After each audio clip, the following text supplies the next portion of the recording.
வணக்கம்.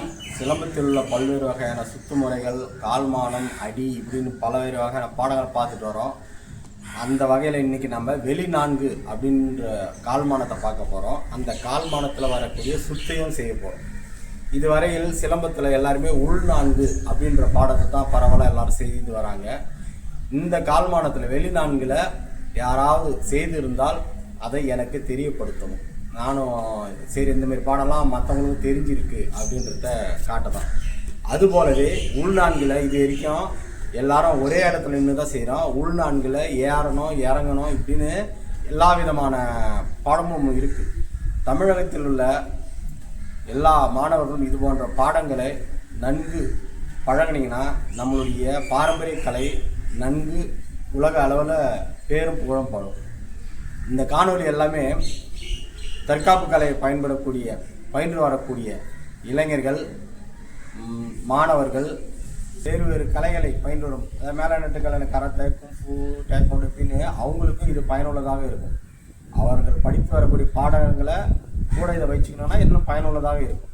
ஆகவே அனைத்து மாணவர்களும் தற்காப்பு கலை பயிலக்கூடிய மாணவர்களும் இதை பார்த்து பயனடைமாறு கேட்டுக்கொள்கிறேன். இன்னைக்கு வெளி நான்கு அப்படின்னா என்ன, காலை நல்லா பாருங்க. முன்னாடி நம்ம பொதுவாக உள் நான்கு அப்படின்ற பாடம் எப்படி இருக்குன்னா, இப்படி நிற்கிறேன்னா அதே இதுதான் உள் நான்கு, இது உள் நான்கு அப்படின்னு சொல்லப்படுவோம். அதே பாடம் தான். இப்போ காலை மாற்றிக்கிறேன், அதே வட்டத்துக்குள்ள நம்ம சுத்த போகிறோம். பாருங்க,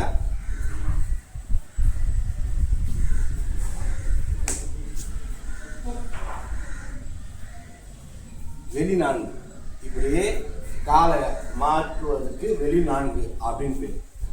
இப்போ பொதுவாக நம்ம எல்லாரும் என்ன செய்வோம், உள் நான்குல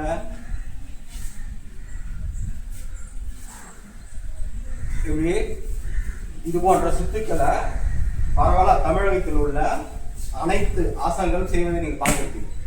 தமிழகத்தில் இருக்கக்கூடிய பெரும்பான்மையான ஆசான்கள் இந்த கால்மானத்தில் தான் சிலம்பத்தை சுத்தத்தை பார்த்துருப்பீங்க. அதிலே வெளி நான்கு, இதற்கு முன்னாடி இந்த கால்மானத்தை பற்றி நான் ஒரு விளக்க வீடியோ ஒன்று கொடுத்துருக்கேன், அதையும் போய் பாருங்க. அதுக்கு அடுத்தபடியாக இப்பவும் மீண்டும் அதே பாடத்தை இன்னைக்கு உங்களுக்கு நாங்கள் தெரியப்படுத்துகிறோம். என்னன்னா, இது போன்ற கால்மானங்கள் ஏகப்பட்டது இருக்கு. நம்ம கிட்ட இருக்கக்கூடிய பாடங்கள் ஒவ்வொன்றும் தனித்துவமானது. சவால் விட்டு சொல்லக்கூடியனா இது போன்ற பாடங்கள் இது வரைக்கும் யாரும் செய்யவில்லை. அப்படிப்பட்ட பாடங்களை இனி தொடர்ந்து உங்களுக்கு கொடுக்க போறேன். ஆரம்பிங்க. அதே சுத்து தான், கிறுக்கி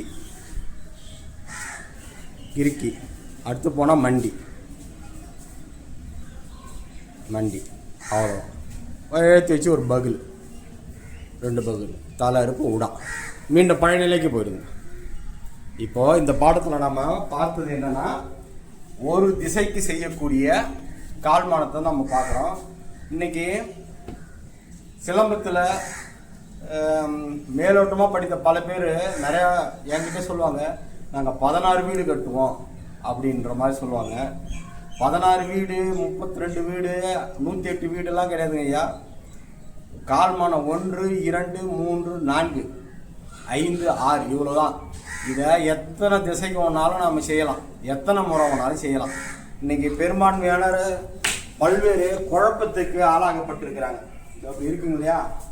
இப்போ இது ஒரு திசைக்கு செய்யலாம், இப்போ 3 கிறுக்கி போடும், இந்த திசைக்கு மாறிட்டான். இப்போ இந்த பக்கம் வந்து நம்ம ஒன்று செய்யறோம்,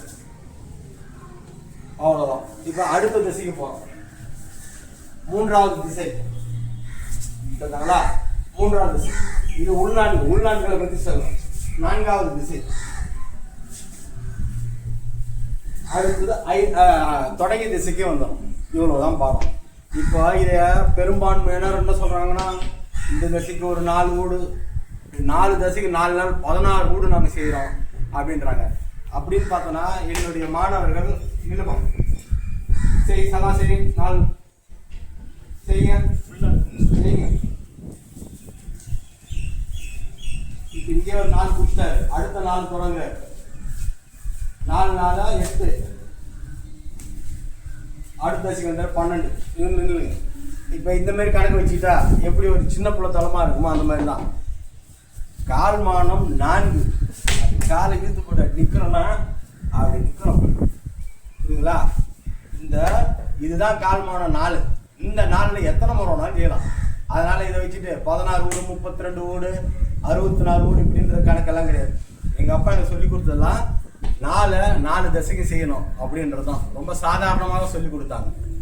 இன்றைக்கு பெரும்பான்மையானவர் பல குழப்பத்தில் ஏகலை மாரி அவருக்கு என்ன தோணுதோ அது போன்ற பாடங்கள் எல்லாம் வெளியில் விட்டுட்டு இருக்காங்க. ஒண்டியிலே ஒருத்தர் செய்கிறார். இப்போது நேராக செய்தனா ஒண்டி, உங்களுக்கு ஏற்கனவே சொல்லியிருப்பேன். நேராக போனால் ஒண்டி, இந்த ஒண்டியிலேயே காலை இப்படியே மாற்றி செய்துட்டு இது 4 வீடு செய்கிறேன். அவருடைய அனுபவத்தை நான் ஒரு சில காணொலியில் பார்த்தேன். 6 மாதம் கூட படிச்சிருப்பாரான்னு தெரியாது, ஒரு நல்ல ஆசிரியர் தேர்ந்தெடுப்பாரான்னு கூட தெரியல. இது போன்ற ஒவ்வொருத்தரும் தனக்கு என்ன தோணுதோ அதெல்லாம் பாடம் அப்படின்னு சொல்லிட்டு வராங்க, புரியுதுங்களா? கால்மானம் 4 அப்படின்றாலே இந்த இடத்தோட ஒரு இவ்வளோ தூரம் கால் தூக்கி போடணும், புரியுதுங்களா? முன்னாடி எவ்வளோ தூரம் வச்சுக்கிறோமோ அந்த தூரத்தை காலை தூக்கி போட்டு மாற்றணும். அடுத்து அதுபோல மீண்டும் மாறணும். இதுதான் கால்மானம். ஒரே இடத்துல வச்சு இப்படி செய்யறது அதுக்கு பேர் ஒண்டி அடி வரியல் அப்படின்னு நான் முன்னாடியே போட்டிருப்பேன்.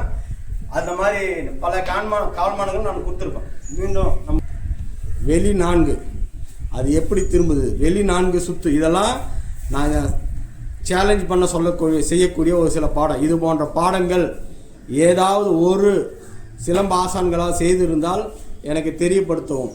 ஏன்னா இது போன்ற பாடங்கள் எல்லாரும் பழகணும், இந்த கலைகள் எல்லாம் போய் சேரணும். நம்ம மாணவர்கள் நம்ம கலையில் இல்லாதது எதுவும் இல்லை என்பதை உணர வேண்டும். அதுதான் என்னுடைய நோக்கம். 2வது தசை முடிஞ்சுது. 2 பகுல தலை அறுப்பு உடா, அடுத்த விட 3வது தசை.